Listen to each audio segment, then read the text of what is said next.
today's episode, y'all, we're going to be going deeper from last week's conversation, because once you stop second guessing what God already confirmed in your spirit, you have to start speaking like it. Your voice matters, and it's time to use it in alignment with what God has already spoken over your life. We will look at how your words shape your life, how the enemy tries to twist them, and how God's faithfulness protects us. Your voice was made for something sacred. So the question is, are you speaking life or limiting it? That is the question that we're going to be answering today. Are the words that we're speaking, are they serving the person that we want to become? Like, that's the big question. Like, are they serving that person that God has already told us we are and who we will become? Are the words aligning with that, right? I think that's the direction we're going for this one. Yeah, like, we need to have faith in what we carry. We need to have faith in what God already ordained in us, what God already told us that we have, right? Because we all carry a distinctive, specific, unique gift. There is something that we all have inside of us. We all have a seed, right? And understanding how our words can nurture that seed, right? Or our words can keep the seed from sprouting into a beautiful, tall, blossomed, garden that God, has for us, right? So I really wanted to shine light into this because, specifically, with my story and in my current life, this is something that I am currently realizing, something that I'm currently undergoing, and something that I know that the enemy doesn't even probably want me to shine light on this for myself or for anybody that's watching, because it's so powerful. The enemy tries to play so many tricks on us, right? The enemy, what I'm learning is that the enemy uses similar tactics, similar processes as God. And what I mean by that is that whatever we speak, negative or positive, comes into our reality, becomes our reality, right? The enemy, however, has no power to create anything new. The only thing that the power that the enemy has is to continue to replay a tape of what happened to us, our traumas, the things that we've done, the things that we've allowed other people to do to us, our value system, how we feel about ourselves in our darkest moments. That's the only thing that the enemy has control over, is having us replaying this tape, continuing to have us in this movie of our past. That's it. What happens, though, when we're in those stories, when we're replaying those things that happened to us, we start believing that would just always be our life, that there's no possibility of anything to change. So then we start speaking that to other people. Oh, I've been broke. I'm always going to be broke. My mom has been broke. Nobody has went to college. Nobody has had a good corporate job. So that would just not be in the cards for me, because that has been everybody in my life, and for me neither. And what becomes your reality? You don't go to college, you don't finish college, you don't think about college, because you think that it's not even possible for you. So then you play a life of being broke, you play a life of not having enough, you play a life of, of pure misery. And how did that happen? How did that get created? Well, one, you allow the enemy to continue playing a tape. That two, you played yourself with your words that you believed, and then all the actions that you took in your life just replayed that same story in your current life, even though that was something from the past. That's things that, already happened, like, situations that are no longer currently. What you did was believe them, spoke them into existence, and now, you know what I mean, your life is not where you want it to be.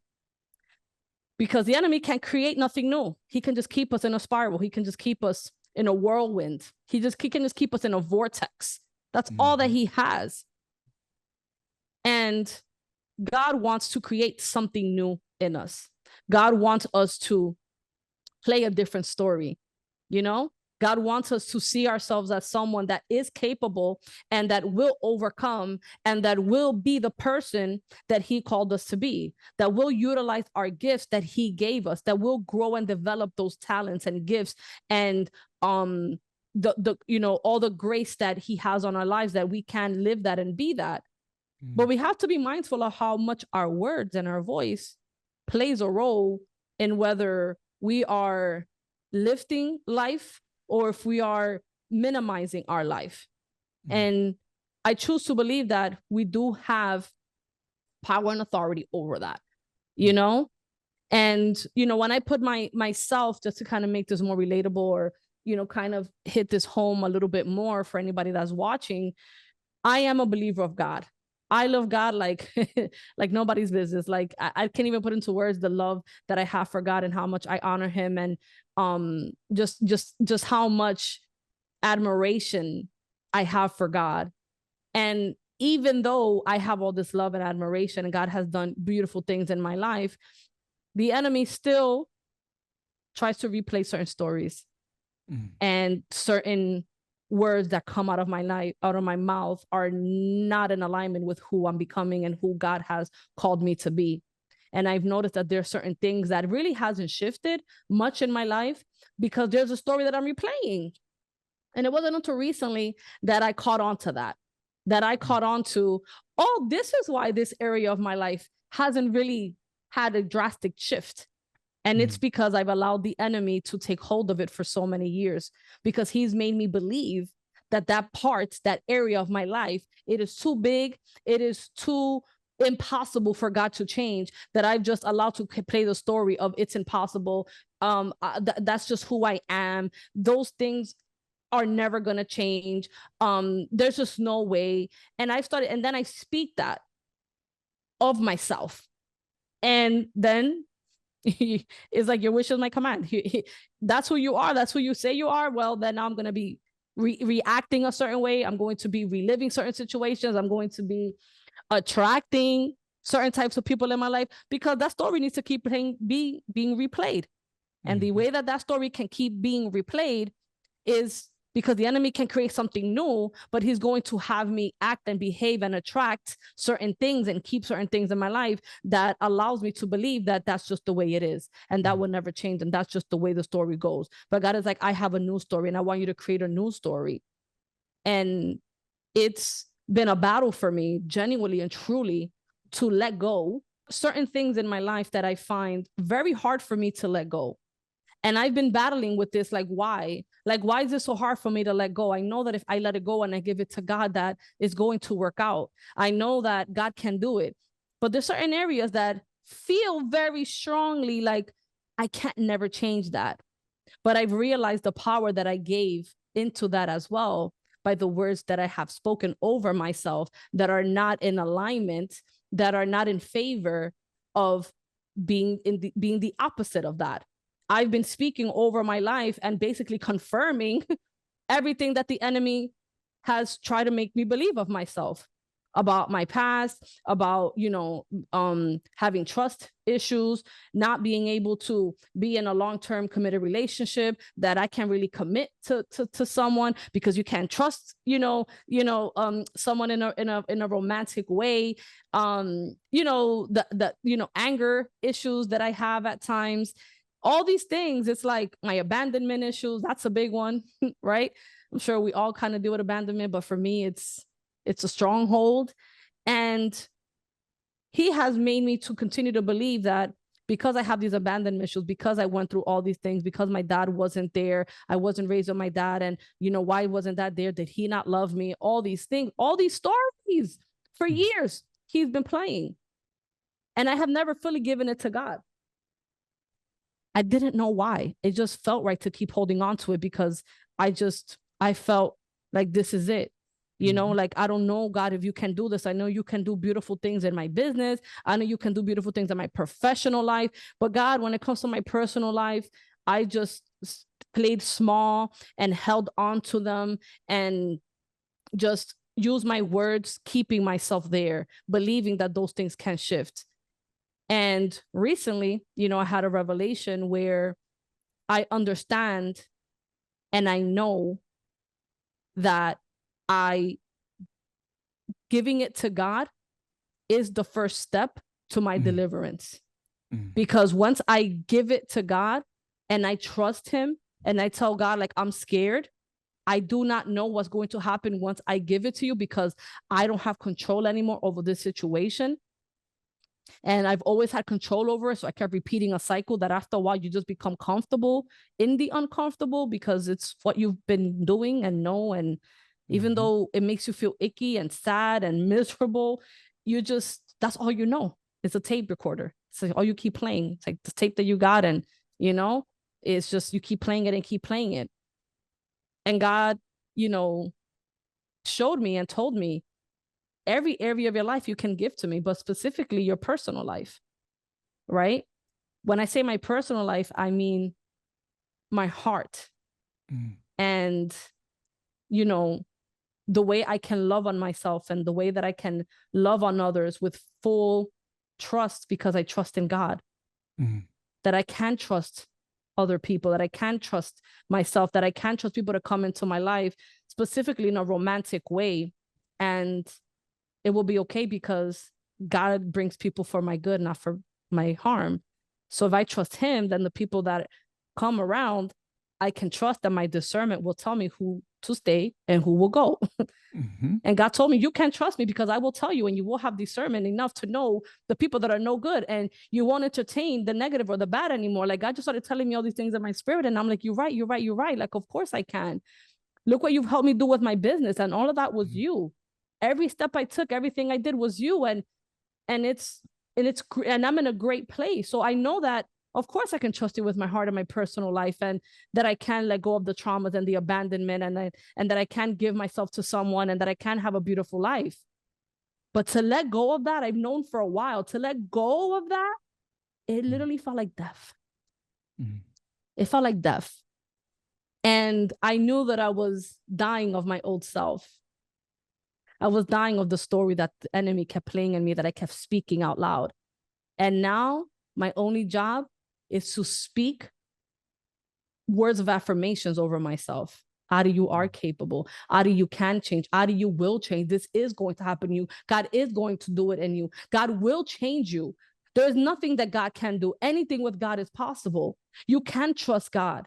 I can trust myself. I will have discernment to know the things to keep and the things to let go of. Everything that happens to me is for my good. And just starting to speak that positivity and those positive words of affirmations, that I will change, that my heart will change, that I will shift, that I will start trusting people, that I will find it okay to let people close into my heart, knowing that they're not there to harm me, they're not there to abandon me, they're not there to like use me, right? That I can start shifting that. But my only job is to make sure that I'm using my words and my voice to be in alignment with that. I got to speak it into existence. I got to speak it to be, because as soon as I start speaking it to be and I start speaking light over myself, guess what the enemy does? He starts shaking. He starts shaking like, oh my God, I have no more power over her. And he's going to make you feel like you're going half crazy, because he's going to kind of try to keep playing the tape while God is helping you play a new tape. He's going to keep trying to play and it's going to feel like it's stronger, but you got to stay the course. You got to keep speaking over yourself and over your situation and over the new things that God has for you and the new person that you're going to become, and that God will do it. And God will do it. We think that we have to put in all this effort. Like I've said before, like we think that I have to do this and I got to start doing that so that I can change, and I got to put in all this effort and I got to have it all figured out. And God is like, no, all you got to do is give it to me. Proclaim the good word, proclaim positivity over your life. Stop doubting it. Just believe it. Let go of the if and say it will. It's happening. It will happen. I have this, I have that now. Even if you don't see it, you will start seeing it, because that is what God does. And we need to have that positive sphere around us. And it starts with ourselves, speaking it to ourselves, and then is deciphering who needs to stay in our lives or not, because they might hinder our growth, because maybe they're going to start repeating stories of us that is not in alignment with the story God has for us, but is in alignment with the story the enemy's been telling us, and it's going to take us back there. So we also got to be careful who we hibernate with, because we want to hibernate with people that are going to speak life into the things that God has for us, that is in alignment with what God says and what God has, and the person that we're going to become, and that we will heal, that we will change, and that we're safe, and that we can trust, because we trust in him. And if we trust in him, then only good will come our way. On today's episode, y'all, I am super, super excited to welcome Cara McLauchlan. She's an encourager, a storyteller, and an author. She's the author of Nourish, the encouragement for parents homeschooling through high school. Cara encourages families and believers to live out their faith and make a meaningful difference for Christ in their everyday lives. Cara, we are super excited to have you here today. How are you doing? I'm doing great, and what a joy to be here with you both. I just so admire the work that you're both doing, and thank you for continuing to share the light and love of Jesus Christ with all that listen and get to listen, and including me. So thank you for what you do, and I hope that you'll continue to press on and do all the good things that you keep doing. So thank you for having me. Definitely. Yeah. Thank you, Cara. I'm so excited to be here. It's so funny. We talk a lot on the show about God's timing and how God moves in our lives. And he has a way of doing things that to our human mind doesn't really make a lot of sense. And Cara and I actually ran into each other because one of my part-time jobs is I drive for a black car service, and I picked up Cara and her husband from the airport. And usually when driving back from the airport, you have conversations with people. Some people don't want to talk, but that day, Cara and her husband and I were just chit-chatting some, and she goes, what do you do outside of driving? I was telling her about my different things. And I said, well, I have a podcast. She goes, really? A podcast? You got to tell me. She's like, I love listening to podcasts. Let me, send me your link. Let me learn a little bit more about your podcast and what you're doing. So she's looking us up in the back of the car. And I was like, what do you do? And that's when she told me, she's like, have you ever heard, and this is what stuck with me, Cara, was you had said, have you ever heard of like Chicken Noodle Soup for the Soul, those books? I'm like, absolutely. I remember growing up and reading those books, and that was a big thing back like in the 90s and early 2000s. Those was big books. Like everyone's reading them. They were so soulful and had so much just goodness to them. And she's like, yeah, she's like, I've, co-authored and had done some stuff and with those type of books. I was like, oh wow, we've got to have you. Like we've got to have you on the show.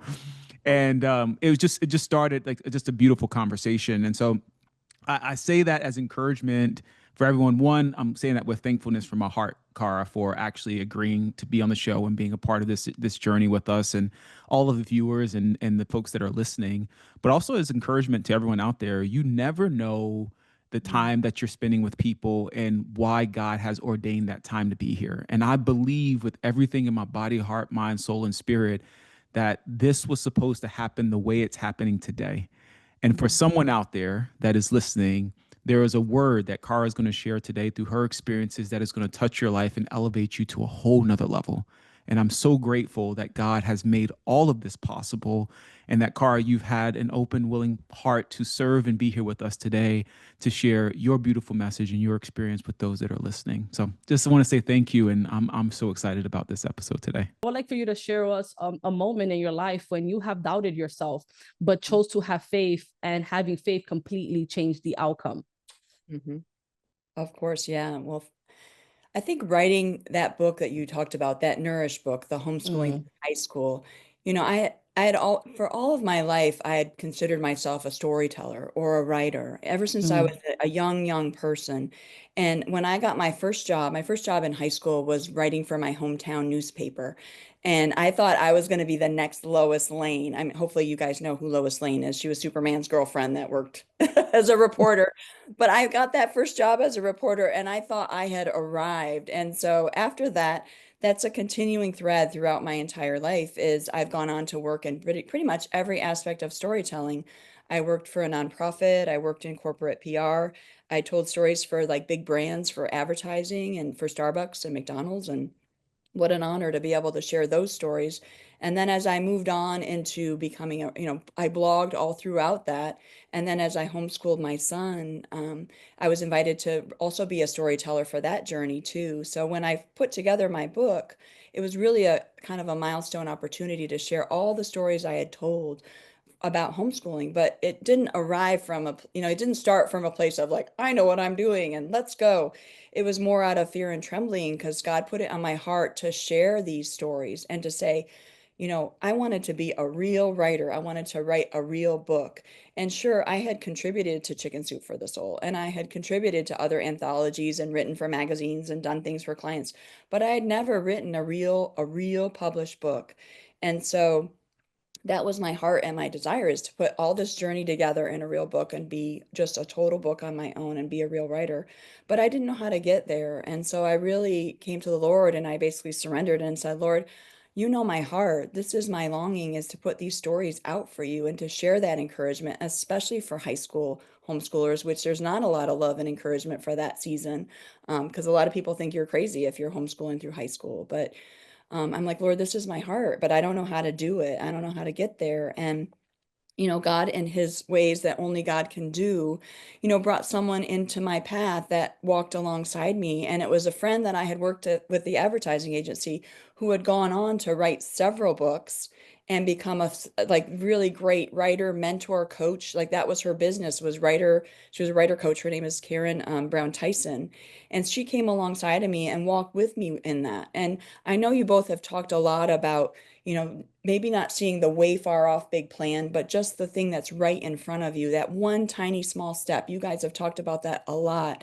And I so appreciate that, because it's scary to think about becoming a published writer, but I can write for 5 minutes.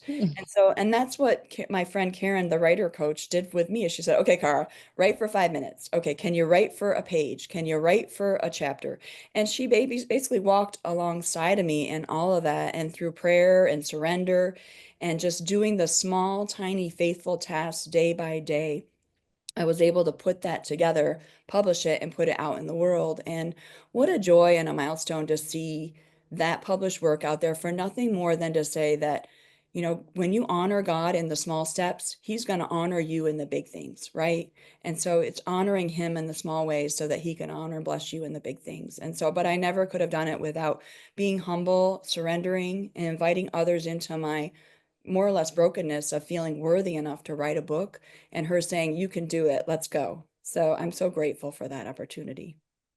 Wow, that's amazing. And thank you for sharing that, because as you're saying, there's a lot of people that are watching that maybe have an inclining of where they want to go, right? They want to write and publish a book, right? They want to open up a business, but we tend to always look at things from the bigger picture and get overwhelmed, and it's scary. How are we going to get to that place where we're doing that, where we have that, where, we've mastered it, when we feel small, when we feel like I've only am able to do this in a small platform or in a small way. I can only write like a 5 minute, screenplay or a 5 minute, something that I'm writing, but it's such a short thing that I could do. But how can I write a book that's going to take me hours, and it's going to be hours of work and expressing myself and conveying a topic or a thought? And a lot of people stop there, right? The idea comes, we know God gave us the idea, and then we doubt ourselves, we become small,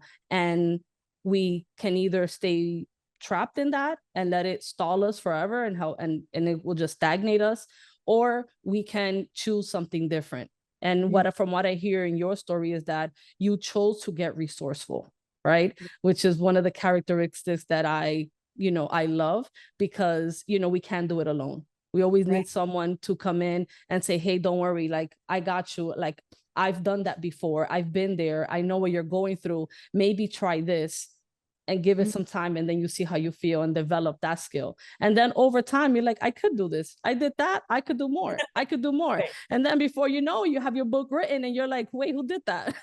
Right? Because you didn't rush through it. You were one step at a time, having somebody help encourage you, to motivate you, to help you believe in yourself. But it took that initial like belief and that initial distinction within yourself that God called you to it and you want to honor his word. And it's like, well, what else can I do? Like, I don't know what to do. I feel kind of lost in this. And God brought somebody in your path, but it started with you believing that you could. It started with you believing that God was there, that God planted that seed within you, and that it was going to sprout and become something that will be impactful for others and inspire and encourage others to do something similar. And I think that, that's how it works with a lot of us, is that having that conviction, having that faith in God. I don't know what you're doing. I don't know what I'm doing, but I know that you know what you're doing here. And I'm just going to take a step. And when we have that conviction and that inner knowing, it's like, things just happen and we're like, oh my God, like the people, places, and things become attracted to us. And we think that, oh, that's coincidence, but it's not. On today's episode, we are introducing our brand new season, and it is centered around having faith in others. Okay. And we're going to be exploring today on how to see people through God's eyes, how to believe in their potential before they even believe in themselves, and how to speak life and greatness into them when they cannot see it for themselves. We're going to show you how to do it, why it matters, and how it changes the both of you when you have this concept of having faith in others and helping them see themselves. The gift of being seen. I absolutely love this phrase because it hits home in so many areas of my life, and I'm sure in as many areas of your life.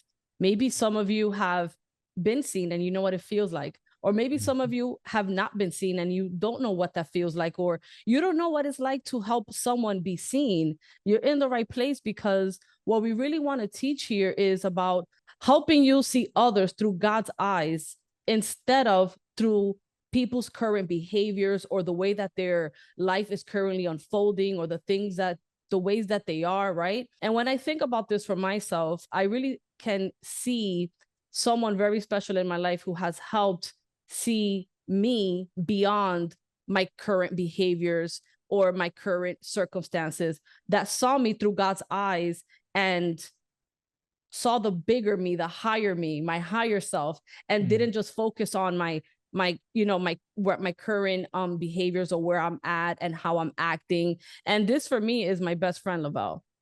I remember a time where I did not feel seen, where I did not feel like I had unconditional love, where I felt judged for who I was, for who I was portraying, specifically in my dropping out of high school era.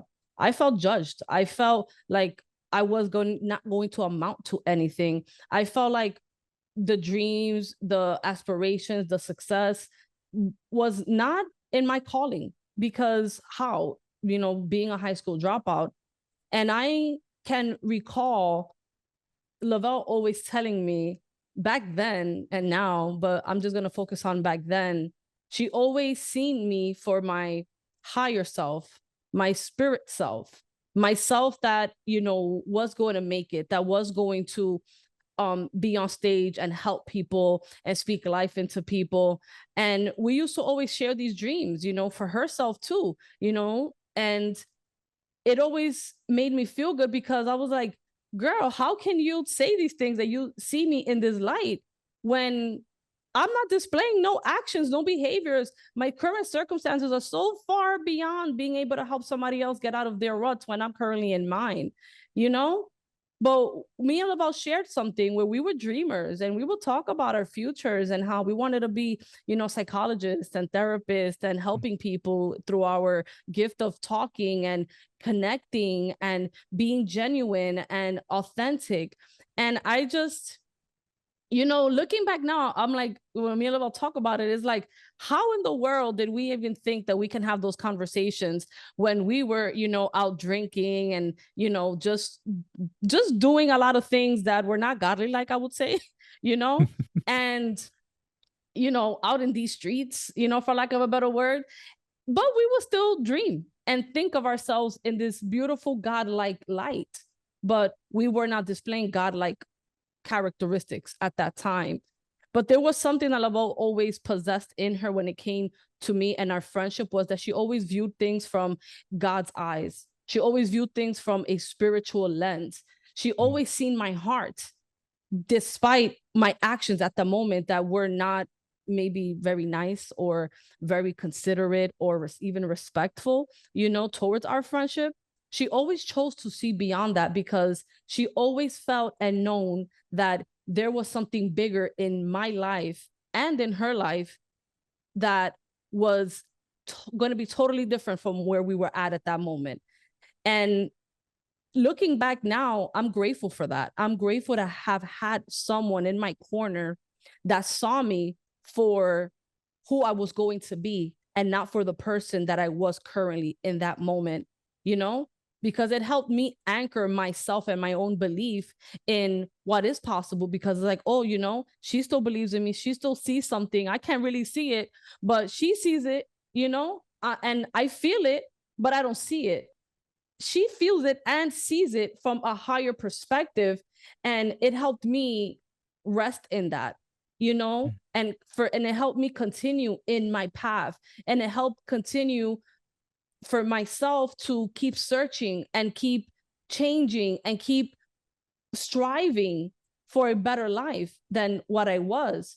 And I can think about every phase of my life that I went through, you know, from, you know, dropping out of high school and getting my degree, from leaving New York and moving to Florida, to entering, you know, these high ticket mentorships that I paid for, that I was scared to do, that propelled my future to be a business owner, to moving to Costa Rica. I can see my fears kicking in because I didn't believe completely, or had my insecurities kicking in. And I could totally see in every phase and every transition Lavelle there, you know what I mean? And like standing in that power of, Adi, you got this, you could do it. I see it, I believe it. And it always helped me take complete action with complete confidence because of her confidence of what she saw, you know? It just helped. Like I knew God told me, I knew God seen me in that light, but we're human, you know, we're human. Like I love God and I know God speaks to me and I know what he tells me. But there's moments where it's like, you know, and you want to take the action step, but you freeze because it's like, damn, I don't have all that faith right now. I don't really see myself being capable of doing this. Like, what if it goes wrong? What if I invest all this money and it doesn't go through? And she was someone that always helped me see beyond my fears, beyond my insecurities, you know? And it was like, she saw me through the lens of God, like who God sees me as. She amplified that and magnified that for me in her behavior towards me, shedding no fears in what I wanted to do, shedding no doubt that my investment I was gonna get a return in my investment. It was like, girl, if you see it, okay, great. Like I know God is telling me, I feel it too. But having that encouragement of someone seeing you beyond what you are presenting and who you are in the moment, that you got this, that you gonna do good, that is going to work out in your favor, it's a beautiful feeling, you know? And I can say in my life, I'm grateful that I've had a great friend in Lavelle, because I can honestly say that who I've become and who I keep becoming, she plays a significant role in helping me believe in myself and encouraging me and helping me see me, you know? And maybe you're watching this and you're like, damn, that's great and dandy, Ariana, but, you know, I don't have that. You know, I don't have someone that sees me and believes in me. You know what I mean? Or maybe you do, or maybe you're in a situation where you want to help someone else see themselves, you know?